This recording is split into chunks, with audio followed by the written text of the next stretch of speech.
My fellow Americans, in March we celebrate Women's History Month, honoring the countless contributions that women leaders, scientists, and entrepreneurs have made throughout American history. We are a greater, stronger, and more just nation today because of women like Clara Barton, Susan B. Anthony, Harriet Tubman, and so many others. We honor them, and we recommit ourselves to a better future for every woman in America today. On my 50th day in office, I want to talk about an issue of paramount importance to families across our nation: health care.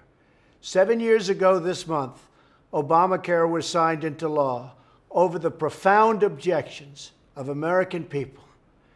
Our citizens were told they'd have to pass Obamacare to find out what it was and how bad it was. Now we know that the hundreds of pages were full of broken promises. Americans were promised that Obamacare would bring premiums down $2,500 for a typical family. Instead, they've gone up by more than $4,000. Americans were promised that Obamacare would increase competition and provide them with more choices. Instead, the number of plans to choose from has plummeted, and I mean plummeted. This year, Americans in nearly 1/3 of all counties have only one insurer to choose from on the exchanges, or in effect, no real choice at all. Americans were promised that if they liked their health insurance and their doctors, they could keep them.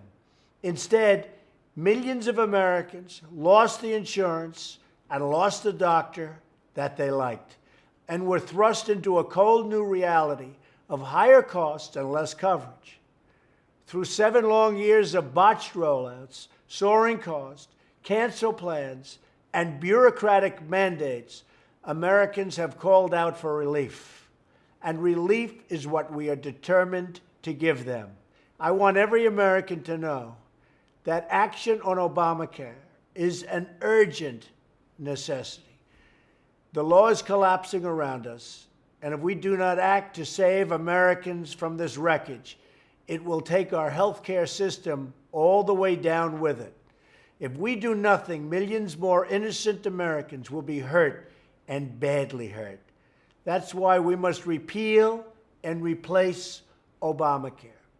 House Republicans have put forward a plan that gets rid of this terrible law and replaces it with reforms that empower states and consumers.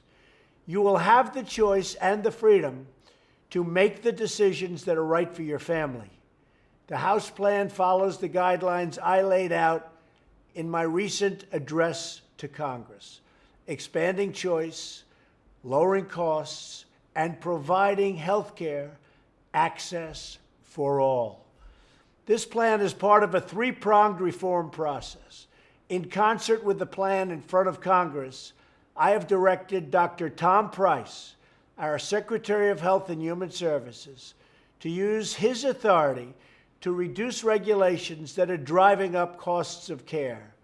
We're also working on reforms that lower the costs of care, like allowing Americans to purchase health insurance across state lines. You've heard me say that many, many times during the debates.